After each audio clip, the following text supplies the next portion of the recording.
I was reading the story the other day on the news about how this young kid was falling asleep in class all the time. And the teacher was wondering what was going on, young teenager and stuff. And coming to find out, he had been working a job while very late night, still trying to go to school because he was trying to help his mother out financially because they were struggling and hungry and this all types of struggles. And it took me back to when I was a kid. I told you, many of you, if you've been following me, I was very poor growing up. It was tough because after my auntie took custody of me and my brother, she had just come because they were about to send us into foster homes. And she did not want that to happen. And even though she had just come out of a divorce where she left an abusive relationship down in Alabama, down in the South, the Ku Klux Klan was burning crosses and just all of that craziness for that time, she got out of there and came back up north. And she was not in a position. She didn't even know how to drive. So when she got custody of me and my brother, she was in her 30s, did not know how to drive, and eventually learned how to drive and struggled because she had 3 teenagers and then had me and my brother. And it was rough, poor. And I was thinking, but she made sure that there was always positive influences in my life some kind of way. I was in the Big Brother program. Now it's called the Big Brother, Big Sister program. I was in Cub Scouts and Boy Scouts and all of that stuff. And went to the Boys Club, which was one of my favorite. And I remember going to the Boys Club. I might have been about 10 years old, 8, 9, 10, no, maybe 9 or 10. And I had a quarter. I was supposed to catch the bus to the boys club when I would go, but I would walk so that I can take my little change to catch the bus so I could stop by the donut shop and get me some donuts. I was always hungry. I would steal food and whenever I could. Got busted at school stealing things from the lunch counter, and it was just always something because I was hungry. And I remember having a quarter. And I stuck it in the machine.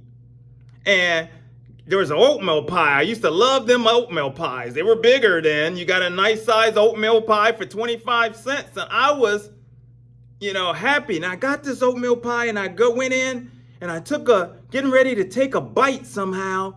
And it fell out the wrapper onto the floor. And it was in the room with all the other kids and stuff. And I was sitting there like, oh my gosh. Did they see it fall? I think I'm gonna have to throw it away.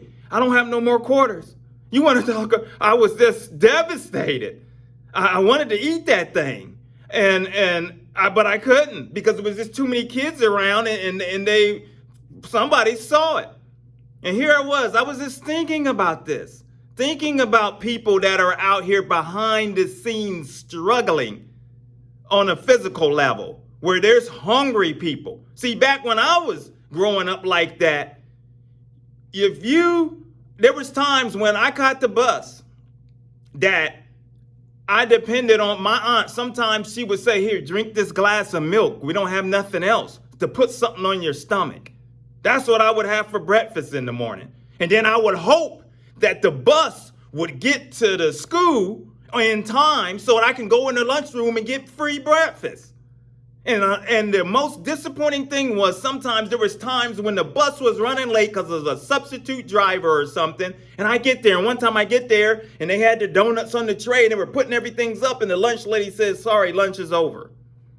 Things have changed a little bit now with the way making sure kids eat. But it wasn't like that when I was growing up. Hungry. But I was thinking as I made this message, as we go into the holidays and all of this stuff where people are struggling behind the scenes financially, and there's a whole lot of hungry people out there. And then there's a whole lot of people that don't care. But guess what? There's a whole lot of people spiritually hungry.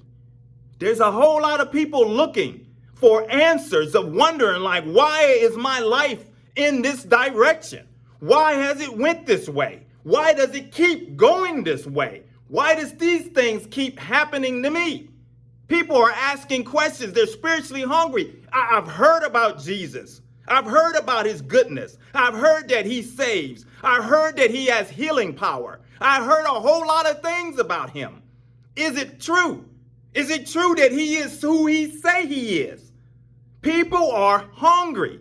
They're hungry for the word. But unfortunately, you have right now in society and all over YouTube, because I've been talking about them over the past year plus, a whole lot of false teachers out there. And the best they got, and I'm thinking with all these hungry people that are hungry spiritually, the best you got is vaccine talk. The best you got is the election was stolen. The best you got is just all types of craziness, build your bunker because the food is getting ready to dry up.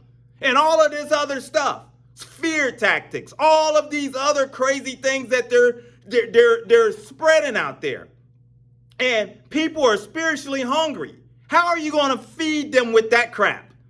That's the problem that's going on. And Jesus is sitting there with open arms for many to come to him. He's sitting there, please, my child, I've been trying to get your attention. Please, my child, I want you to come home, come to me.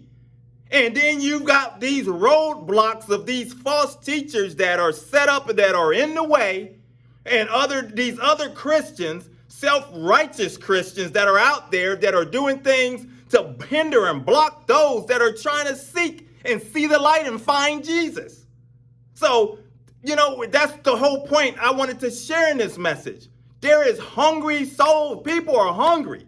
They need to know about Jesus. Jesus, I am so thankful every time. I mean, it's funny, but then it's not. Because, I have plenty of food now. I can go in the refrigerator, and sometimes I go in and I kind of hoard food. And I think it's psychologically because I didn't have food. So I will buy things sometimes and I have to watch it and stuff might expire because I've got too much of it. And this is the thing, but it's such a good feeling to say, oh, I'm hungry. Let me get up and go grab something to eat. That was something that I could not do as a child all the time. Sometimes my aunt, there was one time when we were going to the free lunch program. She said, it may not be much for dinner tonight because she had to try to spread it out. But if you can get any extras at that free lunch, get what you can, eat what you can, because it may not be a whole lot for dinner tonight. And I'm so thankful. I am thankful for what God has done and how far he's brought me from. And you be thankful if you are eating a meal. If you can open your refrigerator and look in there and see food and make up anything you want. Or you able to go out to dinner and say, I want that steak dinner, $45 steak, all of that, and you can enjoy yourself. Be thankful. But at the same time, for those of us that profess to be Christians and all of that other stuff, to be conscious of the fact that there's hungry souls out there that are spiritually hungry. And what are you doing to try to bring them into the fold? Are you a hindrance? Are you blocking them?